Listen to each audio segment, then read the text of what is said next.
بسم الله الرحمن الرحيم الرحمن علم القرآن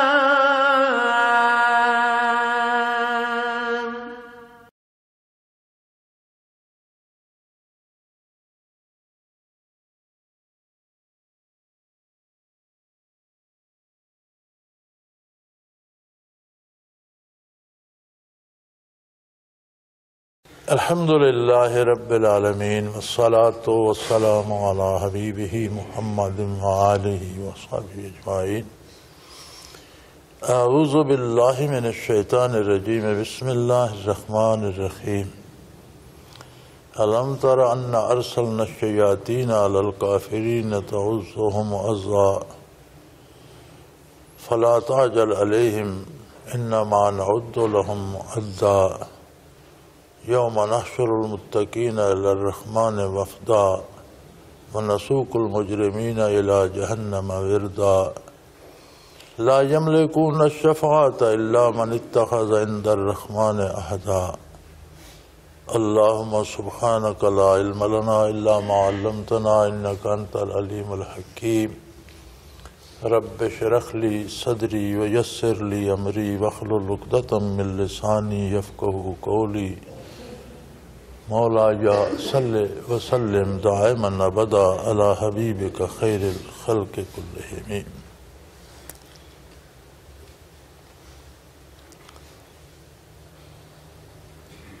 نور ایمان کی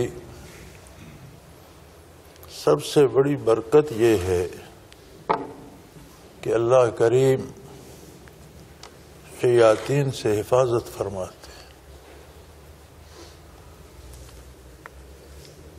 اور کفر ایسی مصیبت ہے، ایمان کا نہ ہونا اتنی بڑی مصیبت ہے کہ اللہ کریم انسان کو شیطانوں کے حوالے کر دیتا. وہ زندگی بھر اس سے کھیلتے رہتے ہیں، اسے گناہوں میں دھکیلتے رہتے ہیں، اور ہر گناہ کا رد عمل دل کی پریشانی کی صورت میں اس پہ وارد ہوتا رہتا ہے، اور اس کی یہ دنیا بھی جہنم نما بن جاتی ہے.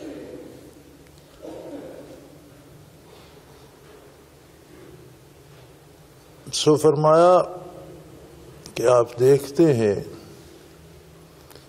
کہ ہم کافروں پر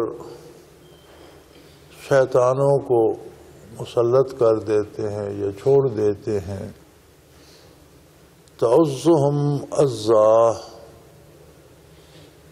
وہ انہیں مزید گمراہی پر، مزید گناہ پر ابھارتے رہتے.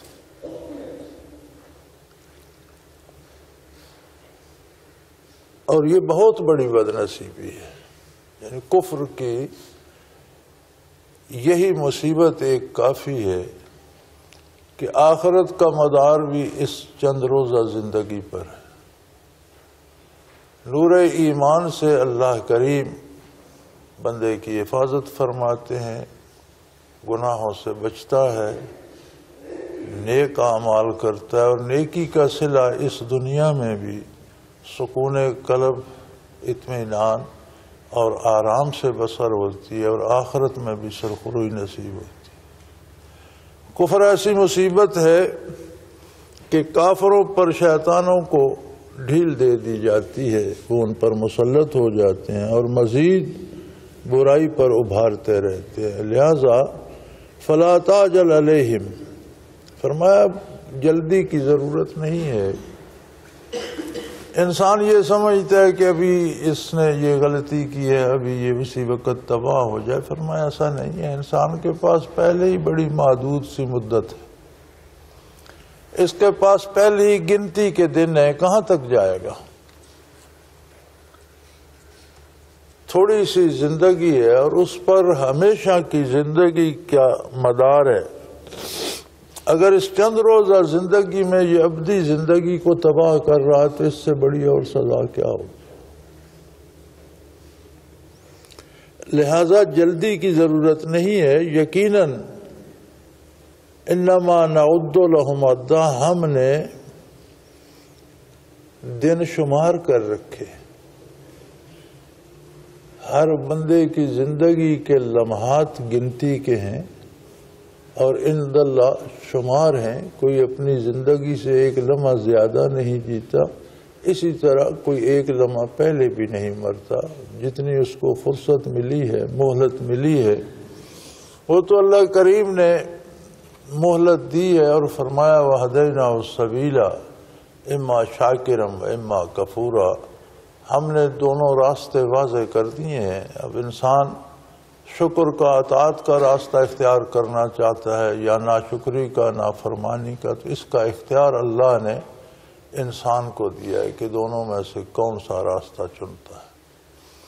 اگر اطاعت کا راستہ چنتا ہے تو اللہ کریم اس کی حفاظت فرماتے ہیں، مدد فرماتے ہیں، مزید نیکی پہ توفیق ہوتی ہے۔ گمراہی کی طرف جاتا ہے تو اللہ کریم اس کی حفاظت نہیں فرماتے، اسے شیطانوں کے حوالے کر دیتے ہیں، وہ اسے مزید گمراہ کرتے رہتے ہیں۔ لہذا انسان کو، ہر فرد کو اپنا حال دیکھنا چاہیے اور اپنے حال سے اندازہ کرنا چاہیے کہ اگر مجھے نیکی کی توفیق ہے اور مزید نیکی کی طرف جا رہا ہوں اور سکون حاصل ہے، اطمینان قلب حاصل ہے، تو اللہ کا کرم ہے مجھ پر، مجھے نور ایمان نصیب۔ اور اگر گناہ کی رغبت بڑھ رہی ہے اور برائی کی رغبت بڑھ رہی ہے اور لوٹ کھسوٹ پہ لگا ہوا ہے اور دوسروں کے حقوق مارنے پہ لگا ہوا ہے اور ناجائز ذرائع سے دولت جمع کر رہا ہے یا ناجائز ذرائع سے اقتدار حاصل کر رہا ہے، تو اسے سوچنا چاہیے کہ میں غلط طرف جا رہا ہوں، کہیں حفاظت الہیہ مجھ سے اٹھ تو نہیں گئی۔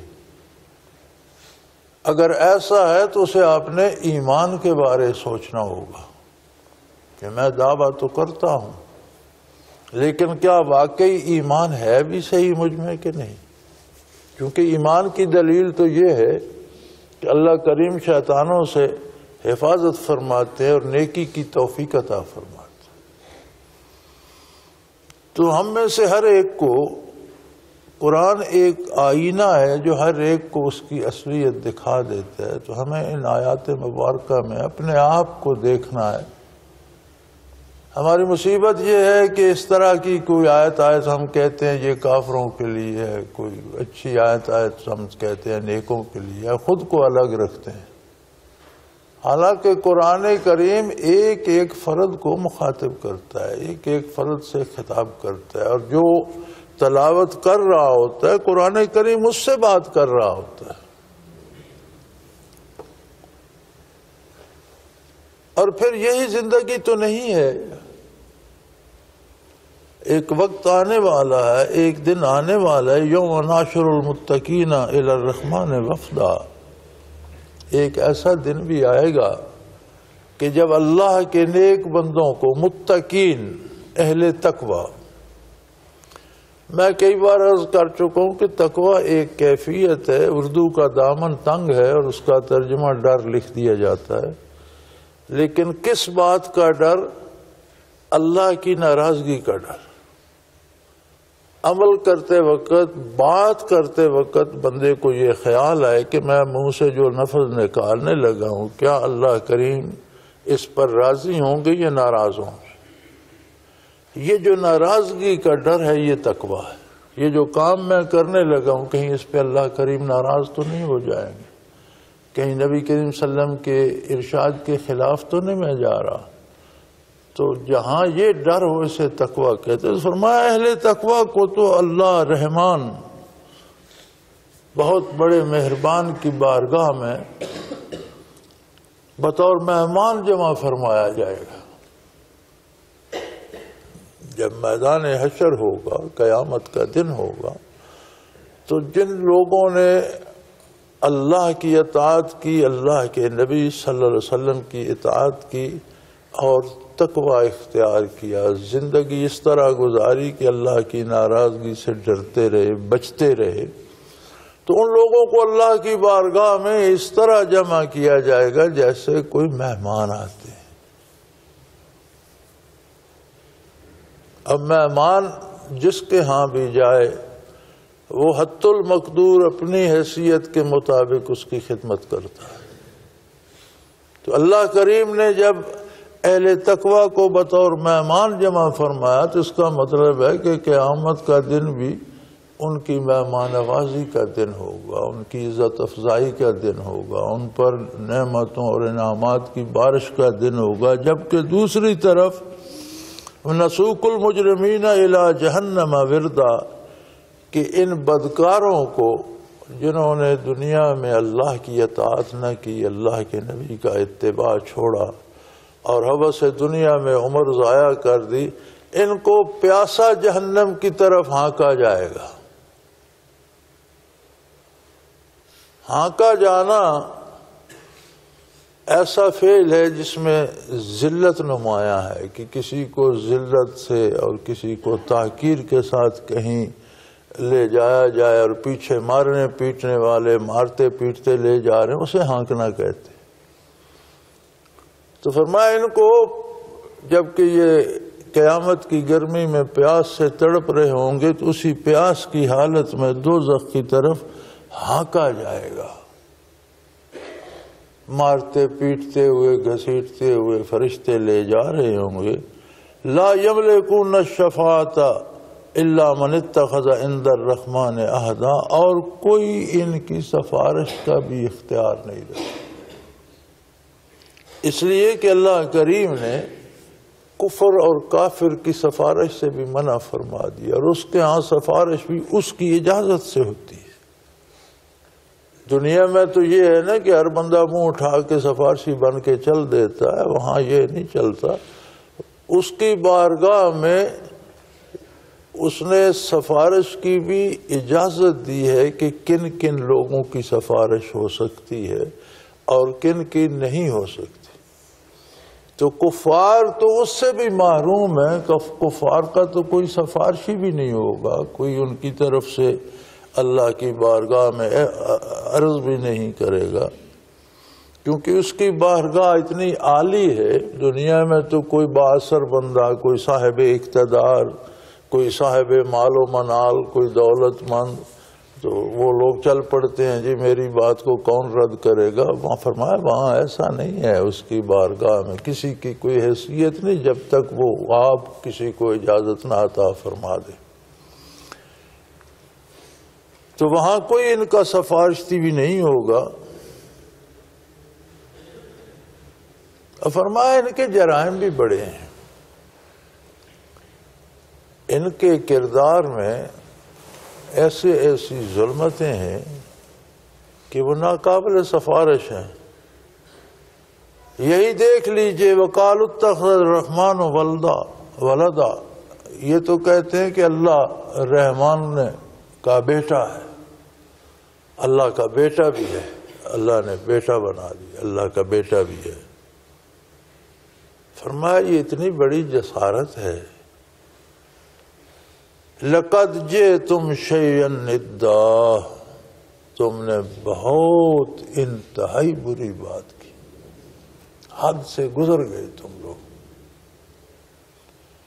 بیٹا باپ کی جنس ہوتا ہے، انسان کا بیٹا انسان ہوتا ہے، حیوان کا بیٹا حیوان ہوتا ہے، شیر کا بیٹا شیر ہوتا ہے، بیل کا بیٹا بیل ہوتا ہے. کمزور صحیح، باپ جیسا نہ صحیح، لیکن ہوتا اسی کی ساری صفات لیے ہوئے ہے، اس کا درجہ کمزور صحیح.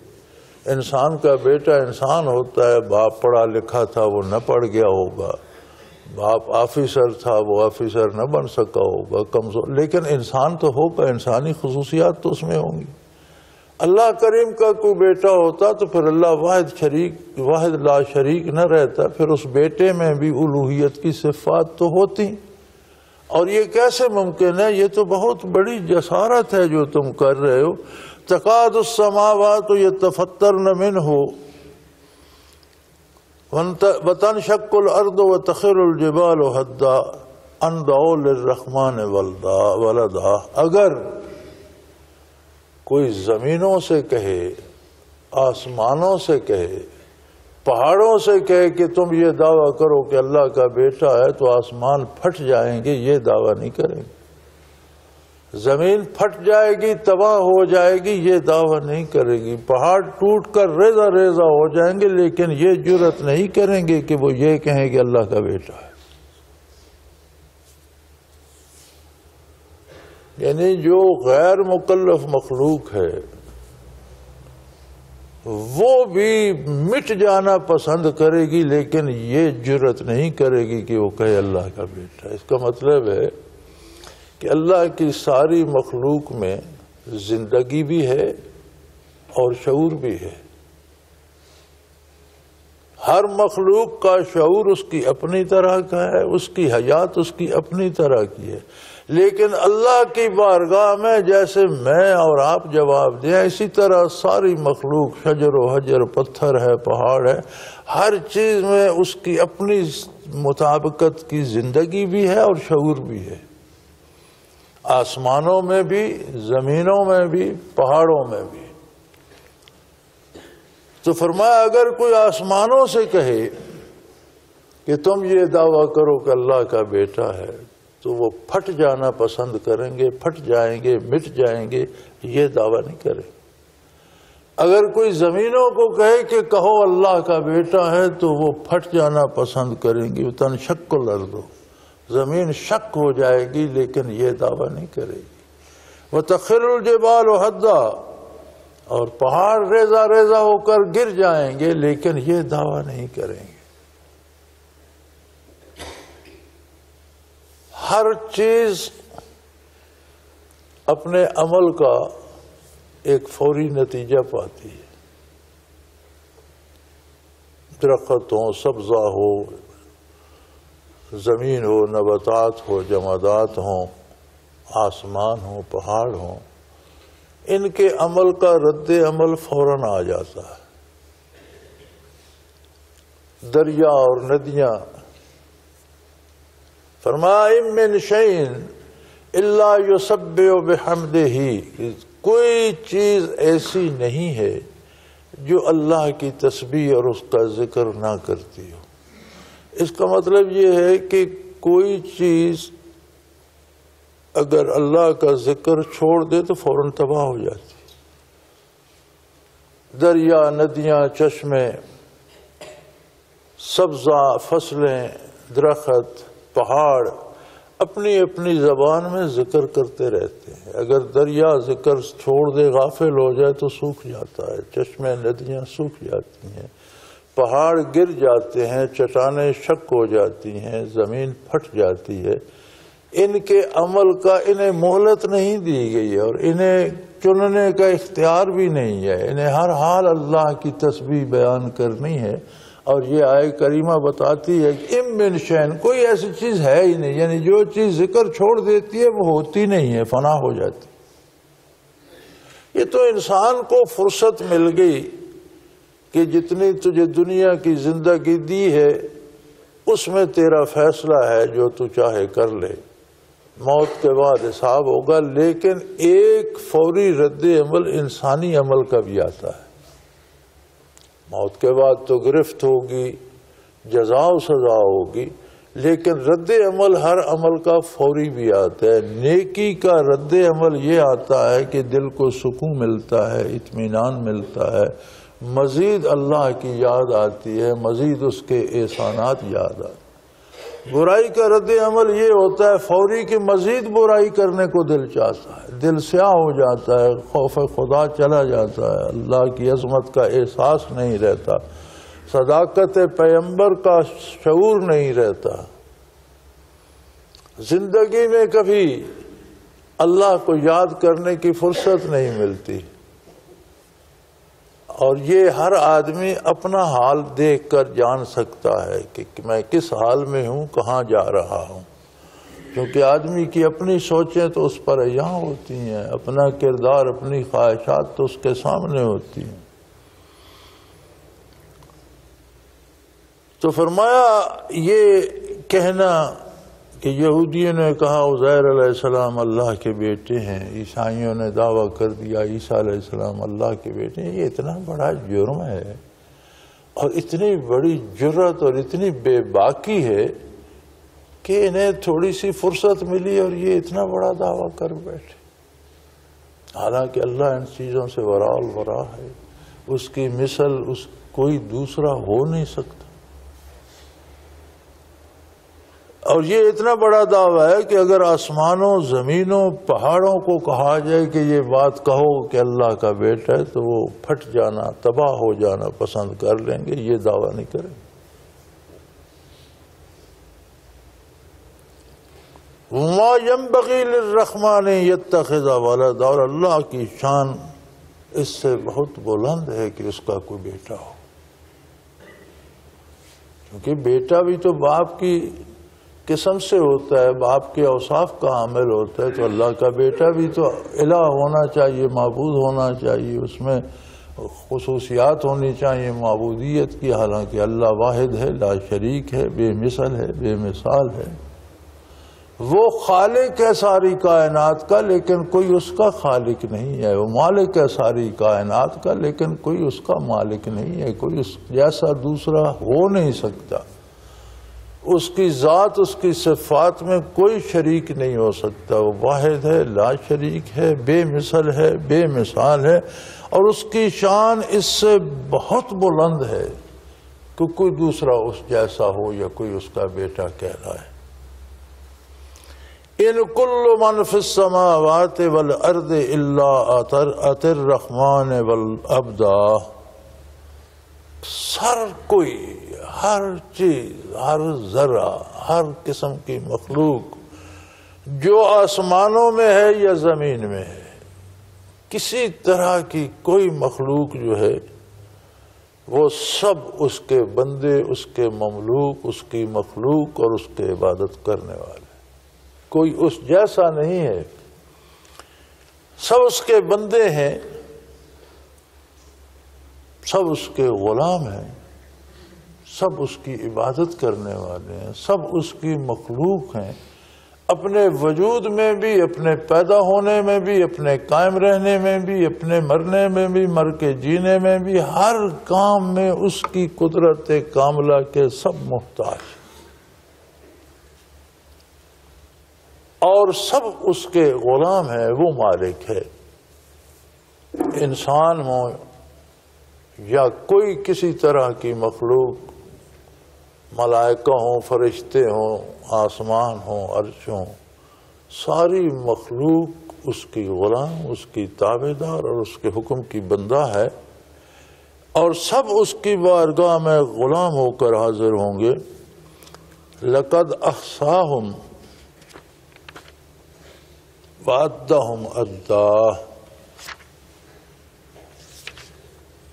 ہر چیز کو اللہ کی قدرت کاملہ نے گھیر رکھا ہے، اس کا احاطہ کر رکھا ہے، کوئی شے اس کی دست قدرت سے باہر نہیں ہے، کوئی ذرہ، کوئی انسان، کوئی فرشتہ، کوئی جاندار، کوئی درخت، کوئی شجر حجر، کوئی دریا سمندر، کوئی پہاڑ، آسمانی مخلوق ہو یا ہر چیز، کوئی چیز اس کے دستور قدرت سے باہر نہیں ہے۔ اس کی قدرت کاملہ نے ہر چیز کو اپنے حصار میں لے رکھا ہے اور ایک ایک کو شمار کر رکھا ہے،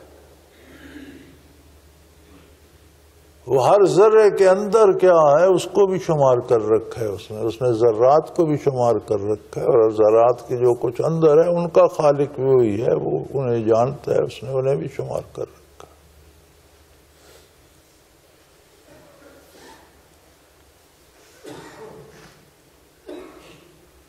وَكُلُّهُمْ آتِيهِ يَوْمَ الْقِيَامَةِ فَرْدًا،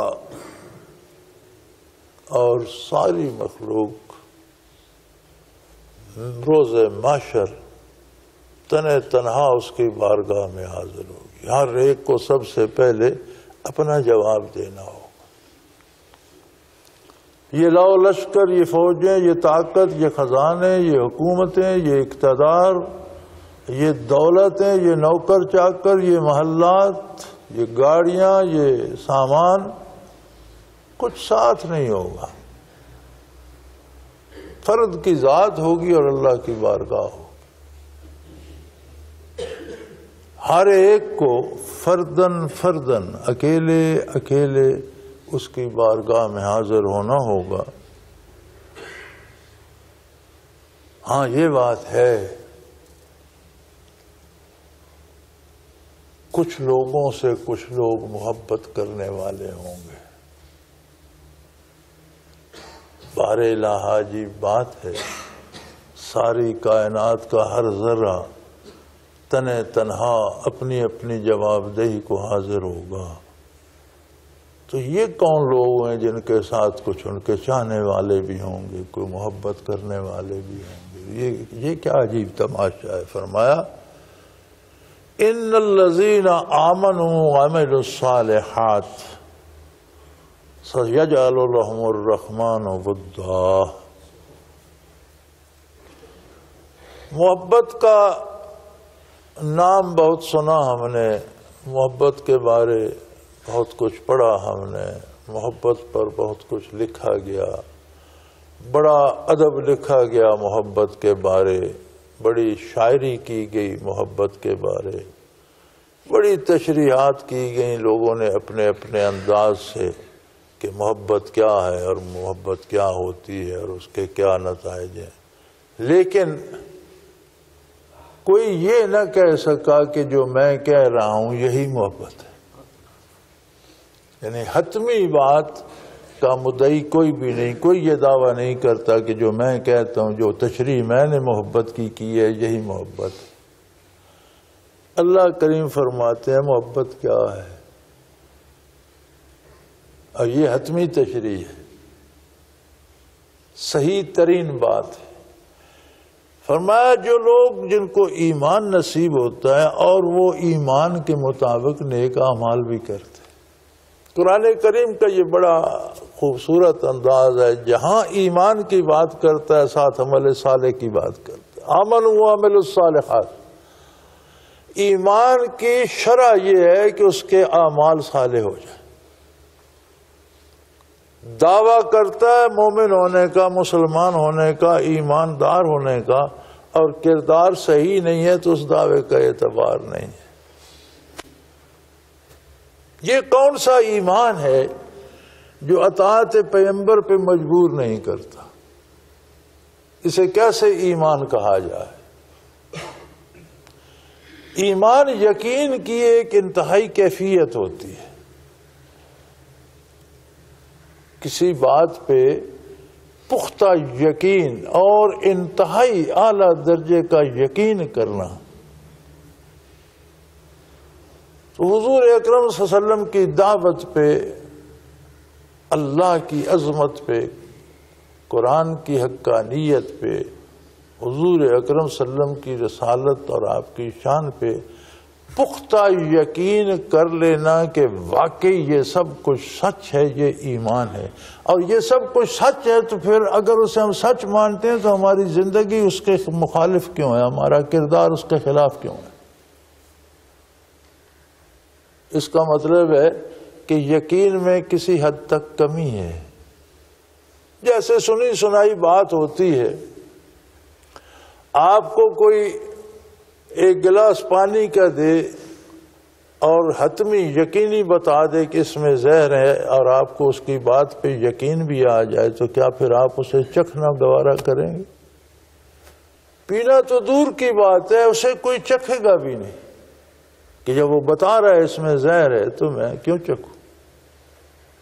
تو جب آپ نے آقا نامدار صلی اللہ علیہ وسلم کو اللہ کا سچا نبی اور عظیم الشان نبی اور امام الانبیاء مانا، اور حضور فرماتے ہیں کہ اس کام میں تباہی ہے، اللہ کی ناراضگی ہے، جہنم ہے، زہر کیا کرے گی؟ زہر سے تو دنیا کی زندگی ختم ہو جائے گی صرف، لیکن گناہ سے تو آخرت بھی برباد ہوتی۔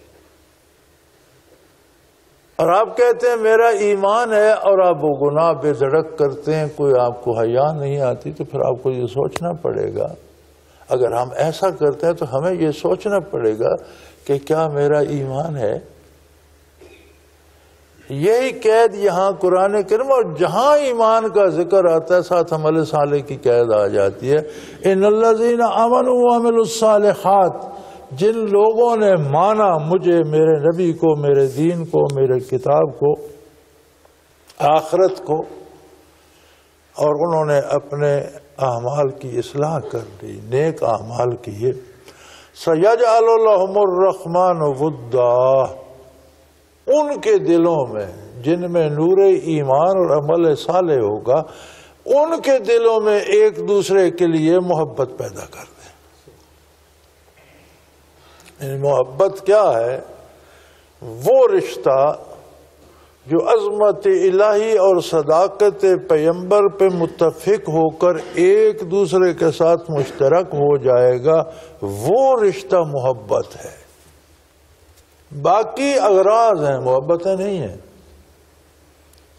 باقی جن چیزوں کو ہم محبت کہتے ہیں ہماری اغراض ہیں۔ ہم کہتے ہیں ہمیں اولاد سے بڑی محبت ہے، بڑی محبت سے ہم نے بیٹوں کو پالا۔ اگر وہی بیٹے بے روزگار ہوں، کمائی کر کے نہ لائیں، یا باپ کی جائیداد کو ضائع کرنے لگ جائیں، تو محبت کہاں جاتی ہے؟ اگر بیٹوں سے محبت ہوتی تو اچھے تھے یا برے تھے اپنی جگہ رہتی، پھر تو محبت انکار ہو جاتی۔ اس کا مطلب ہے اپنی خواہش سے محبت تھی کہ بڑے ہوں گے، میرا دست و بازو بنیں گے، تو پھر یہ بیٹوں سے محبت تو نہ ہوئی نا، اپنی آرزو سے محبت ہوئی۔ جب وہ آرزو پوری نہیں ہوتی تو محبت فنا ہو جاتی۔ دنیاوی رشتے اور دنیاوی محبتیں اغراض پہ مبنی ہیں۔ اگر وہ غرض پوری ہوتی ہے تو محبت ہے، جب وہ غرض پوری نہیں ہوتی تو محبت وغیرہ انکار ہو جاتی ہے۔ فرمایا محبت ایک رشتہ ہے جو ان دو دلوں کے درمیان قائم ہو جاتا ہے جن کے دل اللہ کی یاد سے آباد ہوتے ہیں، اور یہ اتنا مضبوط رشتہ ہے کہ قیامت کو فرمایا ہر کوئی تنہا تنہا میری بارگاہ میں حاضر ہوگا، لیکن بہت سے ایسے روشن سینے ہوں گے جن کے ساتھ ان کے محبت کرنے والے بھی۔ یعنی حقیقی محبت یہ ہے کہ اسے دنیا کی تبدیلیاں تو کیا فنا کرتی، اسے تو موت بھی نہیں توڑ سکی، اور جہانوں کی تبدیلی بھی اس میں فرق نہیں لا سکی۔ چاہنے والے بھی اور محبوب وہاں میدان حشر میں بھی یکجا ہوں گے۔ یہ لوگ ہوں گے جن کے ساتھ ان کے چاہنے والے بھی ہوں گے، وہ انبیاء ہوں گے جن کے ساتھ ان کے صحابہ کرام اور چاہنے والے اور اتباع کرنے والے ہوں گے، وہ اللہ کے مخصوص اور مقرب بندے ہوں گے جن کے ساتھ ان کے چاہنے والے ہوں گے، وہ اہل اللہ ہوں گے میدان حشر میں بھی جن کے ساتھ ان کے چاہنے والے بھی ہوں گے۔ یہ محبت اتنی مضبوط ہے کہ اسے قیامت کا زلزلہ بھی توڑ نہیں سکتا، اور محبت وہ جذبہ ہے جسے کوئی توڑ نہ سکے۔ دنیا میں محبتیں نہیں ملتی، دنیا میں اغراض ملتی ہیں، اور اغراض کی بنیاد پہ جو رشتہ ہوتا ہے اسے ہم محبت کہتے ہیں۔ جب وہ غرض نہیں ہوتی تو محبت بھی نہیں ہوتی۔ ہمیں انسانوں کی صورتوں سے محبت ہو جاتا ہے، لیکن اللہ نہ کرے وہ بیمار ہو جائے یا کوئی ایسی صورت بن جائے، وہ صورت بگڑ جائے تو محبت بھی ختم ہو جاتی۔ انسانوں کے اوصاف سے، دولت سے، عہدے سے محبت ہوتی ہے۔ وہی بندہ اس عہدے پر نہ رہے تو محبت ختم ہو جاتی۔ وہی بندہ غریب ہو جائے، جس کی دولت سے محبت ہوتی ہے، وہ غریب ہو جائے تو پھر محبت کو نہیں رہتی۔ تو دنیا میں جنہیں ہم محبتیں کہتے ہیں، یہ ان کی بنیاد اغراض پر ہے۔ سو یہ محبت نہیں، ہم نے اس کا نام محبت رکھا۔ محبت وہ ہے جسے موت بھی نہ توڑ سکے، قیامت کا زلزلہ بھی نہ توڑ سکے، اور بارگاہ الوہیت میں جہاں ہر ذرہ تنہا، ہر مخلوق فرد واحد کی طرح تنہا جا رہی ہو، وہاں چاہنے والوں کے قول ان لوگوں کے ہمراہ ہوں گے جن سے ان کی محبت کی بنیاد اللہ و اللہ کے رسول کی اطاعت پر ہوگی، ذکر الہی پر ہوگی، یاد الہی پر ہوگی، جن کا رشتہ اللہ کے لیے استوار ہوگا۔ سَيَجْعَلُ لَهُ الرَّحْمَنُ، ان کے لیے اللہ محبت بنا دیں گے، اور محبت وہاں بنتی ہے جہاں اللہ بنا دیتے ہیں۔ یہ اللہ کی بہت بڑی صفت ہے، اور اس کی عطا سے اس کا کوئی ذرہ کسی کو نصیب ہوتا ہے۔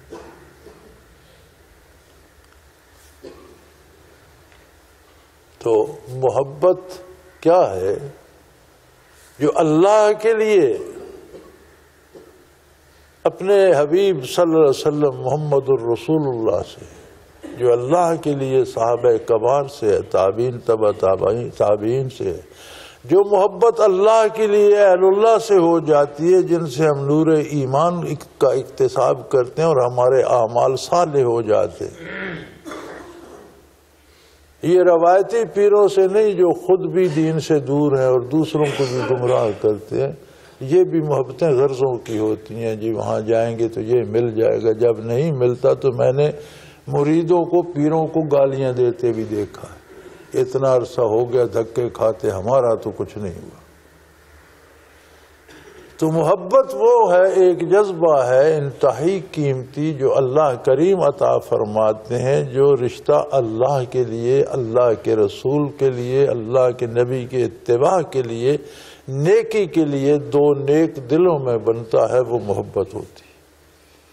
تو فرمایا ہر کوئی تنہا وہاں آئے گا، یقیناً جن لوگوں کو نور ایمان نصیب ہوا اور ایسا مضبوط ایمان تھا کہ ان کا کردار سدھر گیا، ان کی آپس میں محبتیں قائم رہیں گی، انہیں اللہ نے محبت دے دی ہے، اور ان کی محبت دنیا میں بھی مثالی ہوتی ہے، آخرت میں بھی مثالی ہوگی۔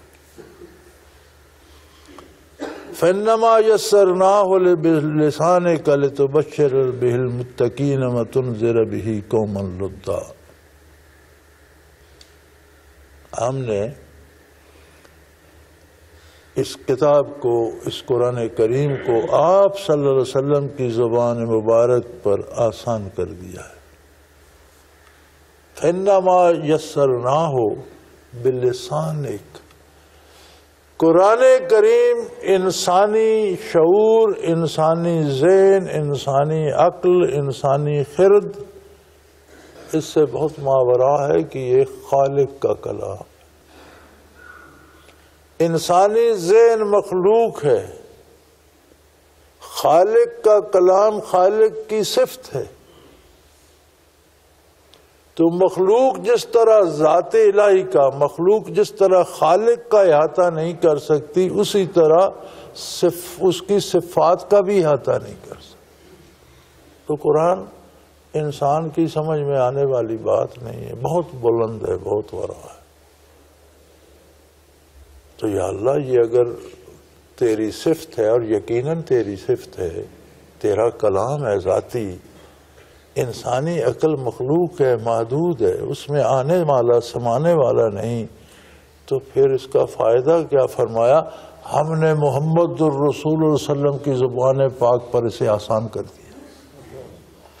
اسے ہر عام آدمی بھی سمجھ سکے گا، لیکن تب سمجھے گا جب اس کو محمد الرسول اللہ سے سیکھے گا۔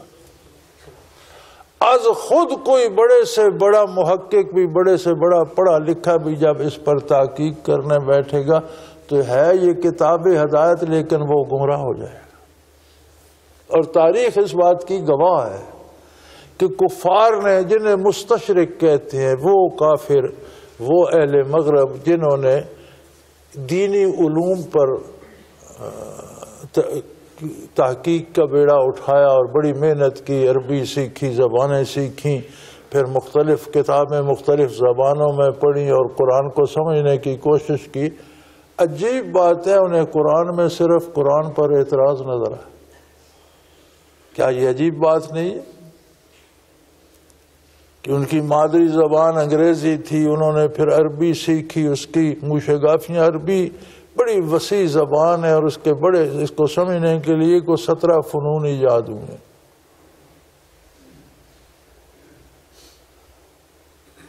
تو صرف و نحو ہے، منطق ہے، بہت سے شعبے ہیں، وہ سارے سیکھ کر پھر انہوں نے اپنے طور پر قرآن کو سمجھنا چاہا تو انہیں قرآن پر اعتراض نظر آیا۔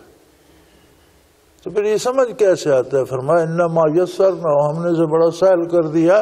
یہ تو چرواہا اور گڈریا اور ان پڑھ بھی سمجھ سکتا ہے، لیکن اسے سمجھ تب آئے گی جب پوچھے گا محمد الرسول اللہ سے۔ آپ کی زبان پر ہم نے اسے سہل کر دیا۔ آپ صلی اللہ علیہ وسلم کے ارشادات کے مطابق سمجھنا چاہیں، آپ سے سمجھنا چاہیں، تو ہم نے قرآن کو آسان کر دیا۔ اس کا مطلب ہے کہ قرآن کی تفسیر وہی معتبر ہوگی جو ارشادات نبوی کے مطابق ہو۔ اپنی عقل سے، صرف و نحو سے، منطق سے اور علوم کے زور سے، گرامر کے زور سے کوئی بات کو موڑ کر کہیں لے جانا چاہے تو وہ معتبر نہیں۔ قرآن کے الفاظ بھی وہی معتبر ہیں جو حضور نے ارشاد فرمائے اور صحابہ کرام نے سنے اور آگے پہنچائے۔ تفسیر بھی وہی معتبر ہوگی جو قرآن کی حضور اکرم صلی اللہ علیہ وسلم نے کی، آپ کے شاگردوں نے، صحابہ کرام نے سنی، انہوں نے آگے پہنچائی، وہ معتبر ہوگی۔ باقی کسی بڑے سے بڑے عالم نے کوئی اپنی بات کہہ دی وہ غیر معتبر ہے، وہ نہیں معتبر۔ فَإِنَّمَا يَسَّرْنَاهُ بِلِسَانِكَ، ہم نے آپ کی زبان پر، آپ کی زبان اقدس پر، آپ کی زبان مبارک پر اسے سہل کر دیا۔ اسے ہر کوئی سمجھ سکتا ہے، لیکن آپ سے سیکھے تو۔ اور اس لیے سہل کر دیا ہے لِتُبَشِّرَ بِهِ الْمُتَّقِينَ، پھر وہی متقیوں کی بات آ گئی کہ میرے چاہنے والے، اب یہ ڈرنے والوں کی بجائے چاہنے والوں ترجمہ کر دی جائے تو اچھا نہیں رہے گا، کہ میرے چاہنے والوں کو بشارت دیجئے۔ بھی جو کسی کی ناراضگی سے ڈرتا ہو تو اسے اس سے محبت چاہتی ہوتی ہے تو ڈرتا ہے۔ تو میرے خیال میں یہاں متقین کا ترجمہ اگر چاہنے والے کر دیا جائے تو بہت اچھا رہے گا۔ تو فرمایا آپ میرے بندوں کو جو میری ناراضگی سے ڈرتے ہیں، جو میری محبت کرتے ہیں مجھ سے، جو میرے چاہنے والے ہیں، انہیں خوشخبری سنائے میری طرف سے کہ گھبراؤ نہیں، یہ قیامت کا زلزلہ کائنات کے لیے ہوگا، لیکن تم تو میرے مہمان ہوگے۔ مہمانوں کو کیا، تم تو خوشی خوشی آؤ۔ موت کا ڈر نافرمانوں کو ہوگا، تم جو اللہ اللہ کے رسول کی اطاعت کرنے والے ہو، تم نے تو بحیثیت مہمان آنا ہے۔ موت ایک دروازہ ہے، وہاں سے گزرو گے تو میری بارگاہ میں پہنچ جاؤ گے۔ تو آپ انہیں اسی دنیا کی عارضی زندگی میں یہ خوشخبری دے دیں۔ اور جو لوگ عظمت الہی کے خلاف، اطاعت پیغمبر کے خلاف جھگڑے کرتے ہیں، اعتراض کرتے ہیں اور قبول نہیں کرتے، انہیں بھی آپ خبر دے دیں کہ وقت آ رہا ہے جب تمہیں پیاسا جہنم کی طرف آنکا جائے گا۔ اب بھی فرصت ہے، اللہ کریم ہے، باب توبہ واہ ہے، توبہ کا دروازہ کھلا ہے، اب بھی اللہ کی پناہ میں آ جاؤ۔ اگر اسی کفر پر موت آ گئی تو بہت برا انجام ہوگا۔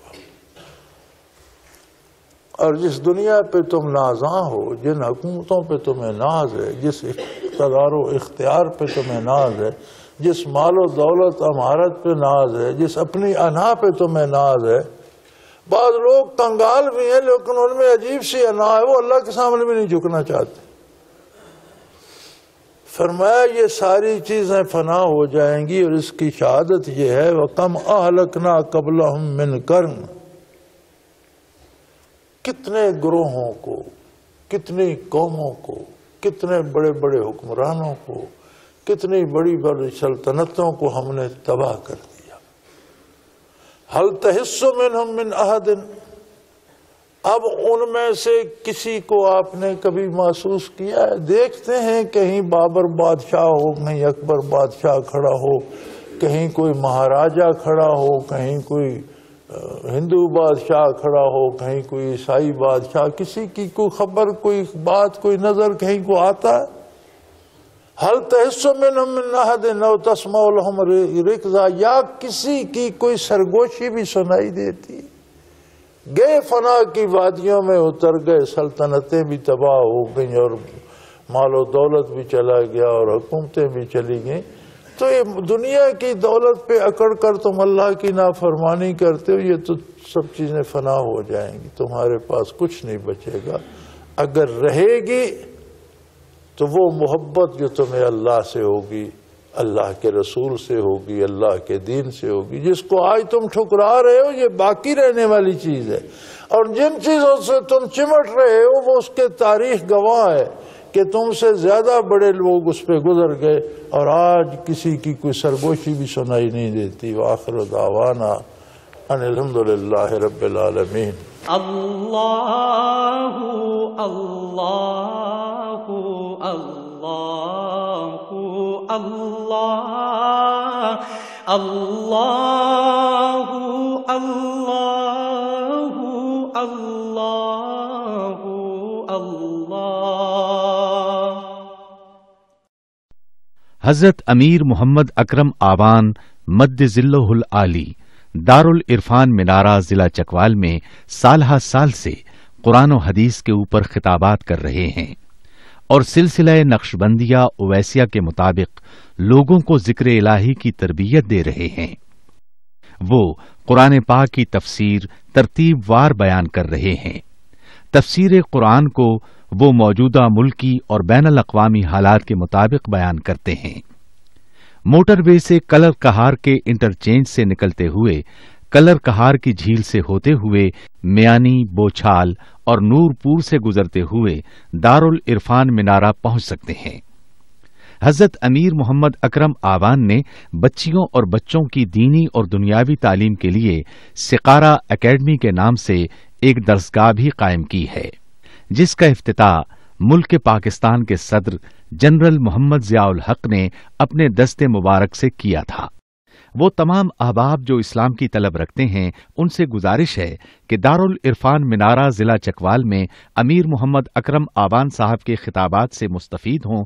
وہ ہر جمعے کو نماز سے پہلے بیان فرماتے ہیں۔ ہر ماہ کی پہلی اتوار کو ماہانہ اجتماع ہوتا ہے جس میں آپ خصوصی خطاب فرماتے ہیں، اور پاکستان کے چاروں صوبوں سے احباب اس اجتماع میں شرکت کرتے ہیں۔ اس کے علاوہ یہاں سال میں 2 مرکزی اجتماعات بھی ہوتے ہیں، ایک رمضان المبارک میں اعتکاف کا اجتماع اور دوسرا جولائی اور اگست میں 40 دن کا اجتماع ہوتا ہے جس میں روحانی تربیت کی جاتی ہے۔ اپنا خون سیماب دے کر اتنا ہم کر جائیں گے، نام آقا کا چمن میں پھر رقم کر جائیں گے۔